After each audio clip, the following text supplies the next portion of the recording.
কোরবানির ঈদ চলে এসেছে। কোরবানির ঈদ মানেই আমরা সবাই জানি বেশি বেশি মাংস এবং সাথে চালের গুঁড়োর রুটি। সেই রেসিপি নিয়েই আমি আজকে আপনাদের সামনে হাজির হলাম। আশা করি আপনাদের ভালো লাগবে। অবশ্যই এই গুরুত্বপূর্ণ রেসিপিটা আপনাদের টাইমলাইনে এবং শেয়ার করে এবং অন্যদের দেখার সুযোগ করে দিতে পারেন, অন্যান্য গ্রুপে শেয়ার করে। তো চলুন রেসিপিটা শুরু করি। আসসালামু আলাইকুম, সবাই কেমন আছেন? আশা করি অনেক অনেক ভালো আছেন। আলহামদুলিল্লাহ আমি অনেক ভালো আছি। তো দেখতে পাচ্ছেন আমি এখানে 10 কেজি মাংস নিয়েছি। এখানে 10 কেজি মাংস আছে। মাংসতে আমি ধুয়ে পানি ঝরিয়ে নিয়েছি। পরিমাণ মতো সাইজে অবশ্যই কেটে নেবেন আপনাদের পছন্দ মতো সাইজে। এরপর আমি এখানে দিয়ে দিলাম প্রথমে রসুন বাটা। আমি রসুন বাটা দিয়েছি এখানে 5 টেবিল চামচ। তারপর আমি দিয়েছি আদা বাটা 4 টেবিল চামচ, কারণ আমার রসুন বাটার মধ্যে একটু আদা বাটা থাকে। এরপর আমি এখানে এখন দিয়ে দেব রসুন জিরা বাটা। জিরা বাটা আমি এখানে দিয়ে দিলাম 2 চা চামচ। একটু এগুলো যেহেতু একটু শুকনো, এখানে অনেকগুলোই কিন্তু হবে। একটু যদি তরল করা হয়, আমি যেহেতু পাটায় পিষে নিয়েছি এই জন্য এটাতে অল্প বোঝা যাচ্ছে, কারণ আমি গুঁড়ো দেবো। এরপর আমি এখানে 2 চা চামচ দিয়ে দিয়েছি, 2 চা চামচ থেকে একটু কম হবে, দিয়েছি গরম মশলা বাটা। এখানে সব ধরনের স্টার এনএস, জায়ফল, জয়ত্রী থেকে সব ধরনের গোটা গরম মশলাগুলো আমি পেস্ট করে এভাবে ব্যবহার করি। আর 1 কেজির একটা রসমালাইয়ের বক্সে আমি এখানে 1 বক্স পেঁয়াজ দিয়ে দিয়েছি, আপনারা দেখেছেন। 10 কেজি মাংসের জন্য এটা কিন্তু একটা মেজারমেন্ট। এরপর দেখতে পাচ্ছেন আমি এখানে প্রথমে মরিচ গুঁড়ো দিয়েছি। মরিচ গুঁড়োটা ঝাল, সেজন্য আমি এখানে 3 টেবিল চামচ মরিচ গুঁড়ো দিয়েছি এবং 4 টেবিল চামচ আমি এখানে হলুদ গুঁড়ো দিয়েছি। এরপরে আমি এখানে দিয়ে দিচ্ছি জিরা বাটা 3 টেবিল চামচ। এরপরে আমি দেব ধনিয়া গুঁড়া। ধনিয়া গুঁড়া আমি এখানে 4 টেবিল চামচ দেব। ধনে গুঁড়ো এখানে 4 টেবিল চামচ দেওয়ার পরে আমি এখানে দিয়ে দিচ্ছি গরম মশলা। আমি কিন্তু গরম মশলার পেস্টও দিয়েছিলাম। এখানে আমি 3 চা চামচ গরম মশলার গুঁড়ো দিয়েছি। দিয়ে তারপরে আমি এখানে এখন দিয়ে দিলাম 1 কাপের মতো সরিষার তেল। আমি সরিষার তেল দিয়ে সবসময় গরু মাংস রান্নার চেষ্টা করি। 1 কাপ আমি এখানে দিয়েছি, আর কারণ আমার আরো সরিষার তেল ছিল, এটাতে অল্প 1 কাপের মতো ছিল, এটাই দিয়েছি।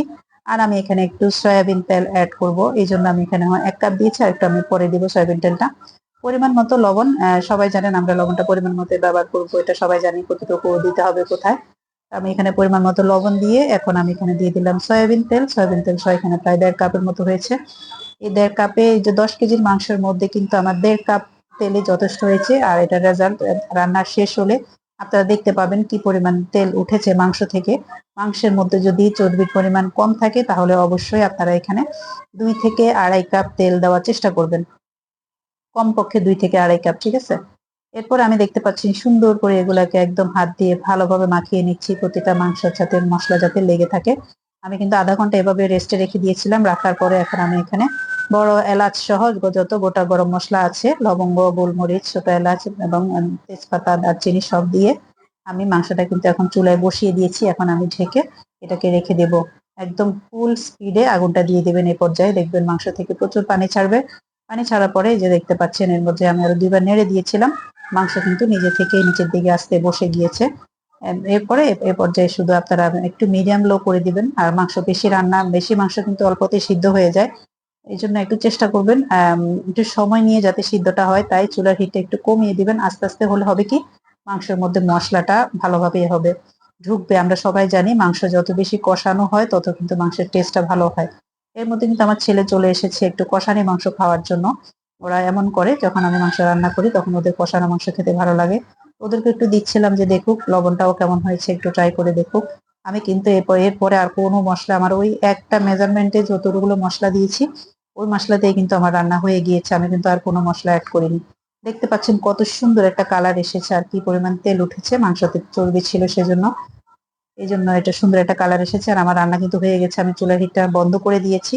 আর আমি এখন সার্ভ করে নিচ্ছি, আমার বাচ্চাদেরকে আমি দিয়ে দিব টেবিলে। এটা ছিল আমার গত কোরবানির ঈদের একটা ভিডিও। ভাবলাম আপনাদের সামনে এখন এটা ভিডিওটা শেয়ার করি, যেহেতু সামনে ঈদ আসছে। সবারই একটা, অনেকেই রান্না জানে, অনেকে জানে না। তাদের যারা জানে না তাদের জন্য হয়তো বা উপকারে আসবে আমার ভিডিওটি।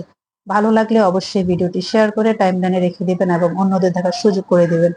আমি কিন্তু চালের গুঁড়ো রুটি দিয়ে সার্ভ করেছি। আপনারা চাইলে পরোটা, রুটি, নর্মাল রুটি বা চালের গুঁড়ি বা আটা ময়দা যেটা দিয়ে পারেন সেটা দিয়ে সার্ভ করতে পারবেন। সব অবস্থাতে ভালো লাগবে।